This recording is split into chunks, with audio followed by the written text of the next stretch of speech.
Welcome back to the Jeremiah Show. This is my special series on iconic music venues. This is our first feature, the Cavern Club over in Liverpool. Before my special guest today is JON KEATS. JON KEATS is the director of music and events at the Cavern Club. He does so much more. He's got a podcast. He's a music artist, just put out a new album. There's a documentary that I wanted to also point out. I'd love you to go check it out. It's on Peacock and it's streaming on Sling. The documentary is called The Cavern Club. The Beat Goes On. This is a story of a club whose fortunes have ebbed and flowed in tandem with that of the city of Liverpool itself. A club that has embraced an ever-changing music scene with the highs and the lows and the dramas and the battles and the heartache, but above all, it's about the music. It's directed by Christian Francis Davies and JON KEATS. You can again watch it on Peacock or Sling, or go to cavernclub.com. Welcome back, John. Nice to be here. Nice to be back. Good to be talking to you about the Cavern Club. I've got so many questions about it.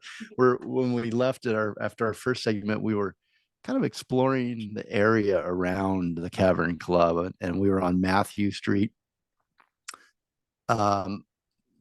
It's that area, right? It's a network of former warehouses and then developed into a mecca for Beatles fans from around the world. It's got bars, it's got a lot of music venues you described. And there's a Liverpool's Wall of Fame. I thought this was interesting, which features the name of every Liverpool band or solo artist who has reached #1 in the UK charts. Yeah. Very cool. It's Liverpool Wall of Fame. Yeah, I think we've had more, thanks to the Beatles, of course. We've had more #1s in Liverpool than any other UK cities. So that was the idea behind that. So of course you've got all the #1s by the Beatles are on there. It's all gold discs, and it's located on Matthew Street. It's actually on the entrance to the Cavern restaurant, so it's brilliantly placed. But yeah, it's all those other Mersey beats. It actually starts with an artist called Lita Rosa, who had a hit in the 50s called "How Much Is That Doggy in the Window," which is like, it was like a complete novelty song. So when we did the unveil the wall many years ago, it was she actually came along and unveiled it. I don't think she had a doggy with her, but it's got all those other Mersey people. Jerry and the Pacemakers had 3 back-to-back #1s, the Searchers, but it goes right up to the current day. And we did, I think there's 46 discs on the wall, if not 47, because we obviously had to add to the wall at tail end of 2023 when the Beatles' new single, and who'd have thought we'd be having a new single by the Beatles, but of course Now and Then went to #1, so we put another gold disc on there. So hopefully the wall keeps growing. We've also, just next to the Wall of Fame #1s, we've got the Cavern Wall of Fame, which is a different thing again. And this is it's all individual bricks with artist names on. And we unveil that on the 40th anniversary of the Cavern in 1997. And it's got the name of every single artist or band that played the original Cavern Club from 1957 to 73.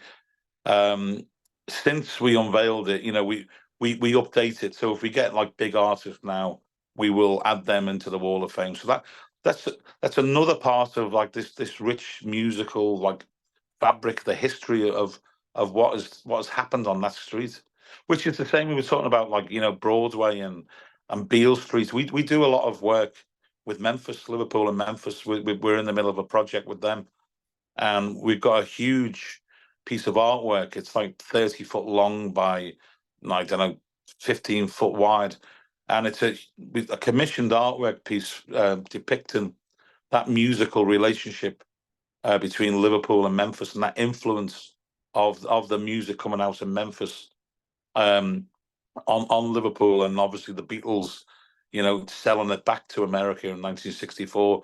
So there's a lot of stuff on Matthew Street which tells the deeper story, whether it be through imagery, but of that bond between American music coming over here and as I say, the Beatles repackaging it with all the soul Motown influence and sending it back to you, and for the British invasion 60 years ago. Mm. You mentioned the wall with the #1 hits, and that you hope it continues to grow. The last, I think you said, was the last Beatles song that was released last Yeah, year. Name a couple of the musicians that are. Liverpool sounds like it still is a music scene. It sounds like a place for musicians and people that yeah, appreciate music to go out and find them. Can you drop a couple names of bands in Liverpool that yeah. you think are extraordinary? Absolutely, absolutely. I mean, we do. This is important to the Cavern. We feature a lot of original music, and we support a lot of local original artists. You know, because if you go back to like even when when the Beatles were in the Cavern, Ray McFall, the Cavern has always supported up and coming artists. You know, and otherwise we wouldn't have had the Beatles. So new artists, new music's very important to us. But and some of the names that to look out for. There's a band who we just inducted into the Cavern Wall of Fame, not the #1s, the actual brick Wall of Fame, called Red Rum Club. Now they're actually from Crosby, where I live, so they're almost Liverpool.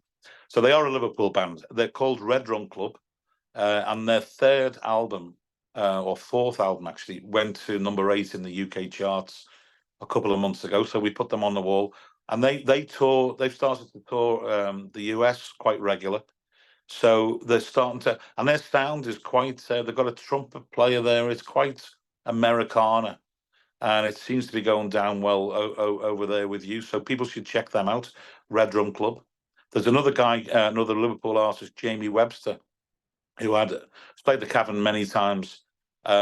He was connected with Liverpool Football Club. He did a lot of stuff with them in his early days. But I won't hold that against him as an Everton fan. But as he's almost like a Scouse Bob Dylan in terms of his lyrics and the messages in his music. Um, he's huge in Liverpool. He'll sell out like the arena, which is like 11,000, as the Red Drum Club did. So we're hoping those two artists are going to go on to worldwide success. Mm-hmm. So Jamie, they're the two I would look out for: Jamie Webster and Red Drum Club. But there's so many others. There's so There, many. when you can see, you guys feature artists that play there at the Cavern Club, like they've got residencies, or they've got, they're playing gigs regularly, and on your website you put out, you've featured a lot of artists. So is that a Yeah, good yeah. place to check out some new stuff? It is. Would you It is. recommend that? It is. We do a night as well in the Cavern Pub, which is we're really proud of. It's called the Monday Club, and it's been going on, I think, about 15 years now.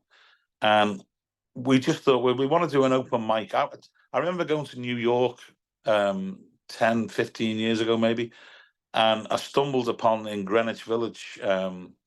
What's the famous little club in there? Begins with a B. Birdland? Uh, Birdland? which one? No. No, Is it or Blue uh, Note? no, not blue. It might not begin with a B. This will be lost in the story. I'll get it. But it's a famous little club where Dylan used to play, Springsteen used to play back in the day, and I ended up stumbling upon an open mic, and it was a Monday night, and all the performers were up. I think Billy Joel, sax player, was running it. It'll come back to me, the name. Um, but we came back from that and thought we need a bit of an open mic night. So we did this, but the rules were different. It's all original music, and it's now that's become this not its reputation is huge now, and it's a place where local artists will go and just it might be musicians, singers, poets. We've had plays on there and all sorts, but it's a real creative hub. So we're quite proud of that on the Monday nights, the Monday Club at the Cavern Pub. I We was do a looking lot at of the New York clubs to see if I could find that for you. I got Baby's All Right, the Blue Note, which we mentioned, the Brooklyn Mirage, and Brooklyn Steel. Those as aren't soon none as of those. it might begin with an L. A bit. Well, if anybody knows, let us know. That's it now. Yeah, Now no, you've stumped both of us. it's that famous. I can't remember it. But I do remember singing Imagine there about 2 o'clock in the morning, and we'd been over for a music event over in Brooklyn, and we'd finished the event and we'd had a few drinks, and of course, we get there, and my friend stitches me up and says, "Oh, John's a musician at the Cavern. Can he sing?" He said, "Yes, he'll sing Imagine." So I used to sing a lot of Lennon stuff, and of course, he didn't. He was. I said, "You get me on soon," you know, because I was thinking, I'm still drinking here. And he said, "Yeah." He said, "Because you're from the Cavern, we're saving you right. They're saving you to the end." So that was a bit of a struggle to try and keep sober on that one. Oh, you were the What was it? headliner. Yeah, yeah, it's funny. Yeah, nice. But no, getting back to new music and original music, we do a lot of work with Paul McCartney's got Lipper, the Liverpool, his former school, which is now a performing arts university in Liverpool, and we do a lot of work with Lipper students. We have regular nights there. They do all their showcases there. They have a social once a month, and some of the artists that come out of that, the original music, is great. And we do regular nights with like the BBC introducing here in Liverpool. So most any artists that are coming out of Liverpool, really, at some point they will pass through the Cavern's doors, and it's still a badge of honor, I think, for musicians from all over the world Yeah, to of play the Cavern. course. Yeah, I But I was think, reading you get like yeah, 120, 50, 150 yeah. requests a day. Well, not quite a day, but it's probably a week. What Um, the, but how do you we do. choose? Well, Is it you you can't listen or you can't to everyone. You can't look. Luckily, we have the certain nights that we do with certain promoters. So there's certain music you can say, okay, uh, signpost them to a BBC introducing night. We do a festival. I think I was looking at who you've had on your show. You've had David Bash, who runs the International Pop Overthrow Festival. Mhm. Um, David has been doing IPO Festival here for it's coming up to his 20th year, and He's so great. he's great, David. He really knows his stuff as well. So quite often with a lot of the bands, I signpost them towards David's festival and say, well, apply there, and that's a vehicle that's in place that might Got suit. it. Because you can't make everybody's dream. You know, we're running a business. There's established nights. There's only the front stage is all resident artists, really. You know, we have resident artist bands and solos that know the brand. They know what the customer experience, if you like, and what.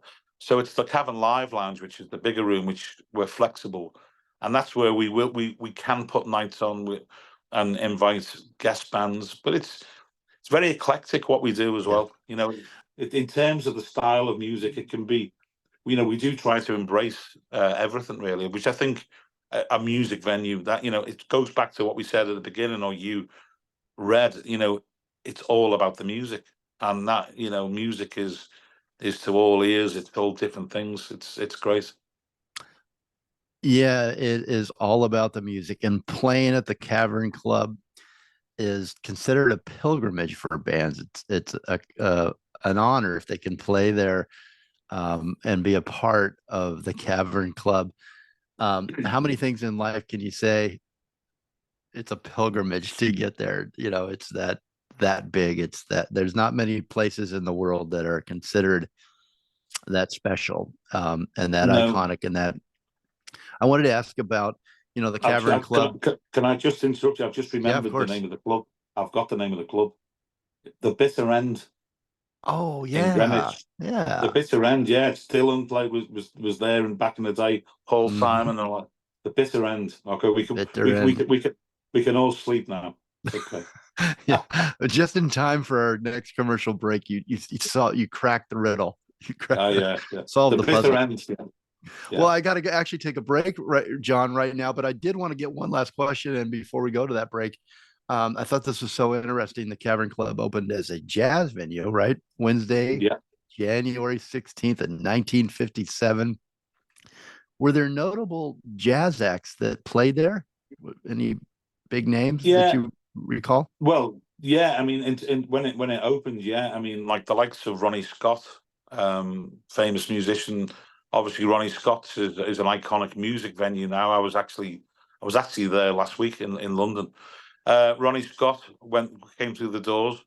I think all of those big jazz names. They went through the doors in the first. It was probably the first 3 years of the Cavern. The first owner, Alan Sitner, who opened the Cavern, he was the jazz fan, but he wasn't very open to rock and roll and rock and roll was just it was too big a Mhm. force. That He'd wasn't allow his Sit. original dream, right? His original vision No, was the jazz, it, like Paris. it was, and so he left. He sold it to Raymer Fall in '59, who was a bit more open to that sort of music. But in that period when it was an out and out jazz venue, yeah, everybody played. But the irony is, even in 1957 on that opening night, I think there was 3 jazz bands, and fourth on the bill opening the show was a skiffle band, the Ralph Watmo Skiffle Group. If you've seen the documentary, I interview the banjo player on that, No, and no, I'm that, going to see it though. I yeah, just yeah, discovered it this morning, so I'm going to check it out. It's on Peacock and Sling yeah, TV, and that's right, yeah. yeah, the Um, name of the Cavern Club, the beat goes on, is what John's referencing there. Go Yeah, ahead, John. it's a really it's I mean it's one of the Cavern owners, Bill Heckle wrote it, and I co-directed it, and we produced it with a local Liverpool film company.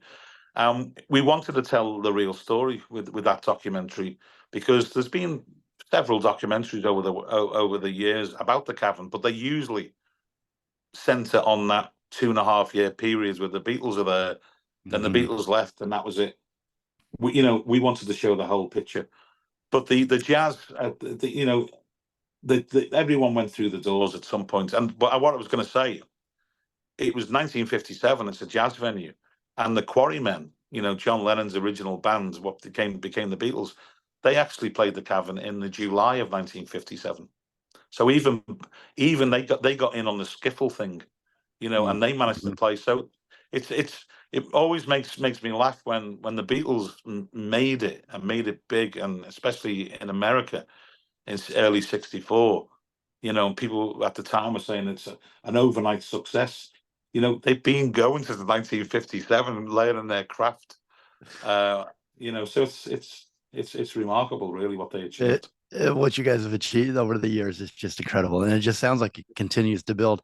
Hey, we're going to take a break right now, but we've got a special guest joining, John, that wanted to say hi to you, and it's Dr. Jenny Boyd. I see that she's here in the room. And Jenny, we'll be right back after this break. I hope you can join us and come on in and join us here at the Cavern Club discussion. We're having a great time with Jon Keats. He's the director of the music and events, and at the venue at the Cavern Club.